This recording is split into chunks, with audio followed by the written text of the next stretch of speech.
Masya Allah, 100 umat Kristiani Kolombia mualaf tiap hari, ini alasannya. Keberadaan Islam di Kolombia tidak terlepas dari datangnya imigran Arab dari Suriah, Lebanon, dan Palestina sejak awal abad 19 hingga abad 20. Gelombang besar imigran Timur Tengah berdatangan ke Kolombia pada 1940-an. Mereka membuat rumah permanen di kota Maicao, Kolombia Utara. Sebagian besar mereka beragama Islam. Aktivitas mereka berdagang di kota yang terutama berkembang pesat. Mereka juga aktif di tambang emas Venezuela yang berdekatan dengan Kolombia. Tak kurang dari 840.000 imigran asal Lebanon saat ini menetap di Kolombia. Selain keturunan Timur Tengah, ada juga Muslim Indo-Pakistan dan penduduk asli Kolombia. Semuanya membaur dalam kehidupan sehari-hari. Mereka bersosialisasi, saling bersinergi dan bergotong royong. Sebuah makalah yang diterbitkan peneliti Universitas Internasional Florida, Diego Castellanos, menerangkan, Muslim pertama yang tiba di Kolombia adalah imigran Arab yang melarikan diri dari represi politik pemerintah Utsmani pada akhir abad ke-19. Sejak saat itu, komunitas Muslim telah melewati fase pertumbuhan dan diversifikasi yang berbeda. Terkadang didukung oleh kedatangan komunitas imigran baru, seperti sejumlah besar warga Lebanon yang meninggalkan negara asalnya pada tahun 1960 sampai tahun 1970 dan menetap di Kolombia. Kebanyakan mereka tinggal di sepanjang pantai Karibia. Mereka kemudian dikenal karena pengaruh Arab dan budayanya. Pembangunan masjid menjadi bagian sejarah Bogota, kota terbesar di Kolombia. Terbukti, populasi Muslim perkotaan tumbuh selama 4 dekade. Dibangun 16 tahun yang lalu, masjid di kota utara Maicao adalah yang terbesar kedua di Amerika Selatan. Namun, perkembangan Muslim tak lepas dari konflik di negara ini. Ketegangan terjadi antara minoritas Muslim Kolombia dan penganut agama lain. Ketegangan ini terjadi beberapa tahun terakhir setelah meningkatnya jumlah orang Kolombia yang masuk Islam. Menurut Castellanos, pertumbuhan umat Islam dimulai perlahan pada tahun 1980-an. Mereka aktif dalam berbagai profesi dan berkomunikasi dengan baik sehingga mengundang simpati banyak pihak.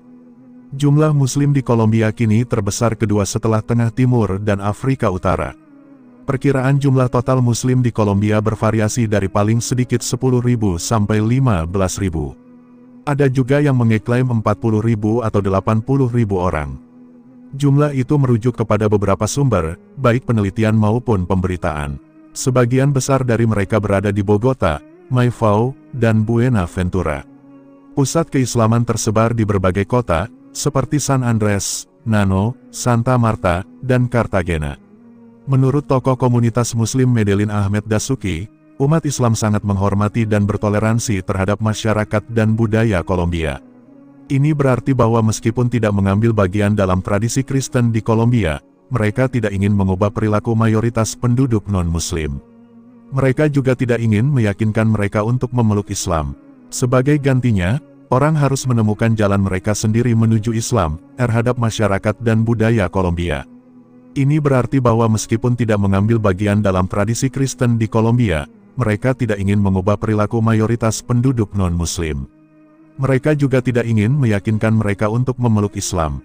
Sebagai gantinya, orang harus menemukan jalan mereka sendiri menuju Islam. Jika Anda ingin menjadi mualaf, itu bagus. Jika Anda tidak mau, itu juga baik. Masjid terbuka untuk siapa saja yang bisa datang kapan saja dan sesering dia mau. Kita hanya bisa mengajarkan tradisi Muslim kepada orang-orang yang datang untuk belajar Islam. Islam didasarkan pada konsep dialog dan koeksistensi yang berarti, misalnya, bahwa meski konsumsi alkohol dilarang keras, umat Islam seharusnya tidak berusaha untuk mencegah orang lain meminumnya. Islam, dia menjelaskan, sangat menghormati kerabat monoteisnya, Kristen dan Yahudi. Dasuki mengakui Muslim sulit hidup di tengah dominasi agama lain di Kolombia. Kesulitan yang paling utama adalah menemukan lingkungan Islami untuk membesarkan anak-anak. Lingkungan seperti ini sangat dibutuhkan untuk menanamkan nilai tauhid sedini mungkin. Sehingga, anak-anak tersebut mengenal dan memahami konsep Tuhan sedini mungkin. Kami tinggal di masyarakat yang sangat sulit, dengan semua klub, pesta pora, dan seks bebas yang benar-benar dilarang dalam Islam, kata Dasuki, dilansir Columbia Reports. Pada akhirnya, Dasuki meyakini, Al-Quran tidak mewajibkan agama lain untuk mematuhi praktiknya. Namun, dia mengatakan, Orang tua Muslim berharap untuk menanamkan nilai-nilai tradisional pada anak-anak mereka. Demi kepentingan mereka dan bukan karena kewajiban. Para orang tua Muslim berharap anak-anaknya dapat tumbuh sebagai generasi Muslim taat yang menjunjung tinggi nilai-nilai Islam. Mereka nantinya dapat mengajarkan keturunannya tentang tauhid dan berbagai tradisi keislaman yang sudah dikembangkan sejak era Rasulullah. Meskipun tidak ada angka resmi jumlah orang yang telah masuk Islam di seluruh Kolombia, orang-orang yang masuk Islam diyakini mewakili sebagian besar komunitas Muslim perkotaan. Imam memperkirakan bahwa mereka membentuk setidaknya 90% komunitas Muslim di Medellin. Sementara, komunitas Muslim di Bogota mengklaim bahwa ada 10 orang Kristen yang masuk Islam setiap hari, seperti yang dikutip oleh Surat Kabar Nasional El Espectador pada Juli tahun 2013. Dasuki merasa bahwa alasan utama mengapa orang-orang masuk Islam karena mereka mencari jalan yang baik menuju pencerahan spiritual dan gaya hidup sehat. Islam yang melarang konsumsi alkohol dan seks bebas membuat pemeluknya tampil beda sehingga menginspirasi masyarakat setempat yang sadar dan memahami pentingnya membangun generasi dan keluarga yang sehat.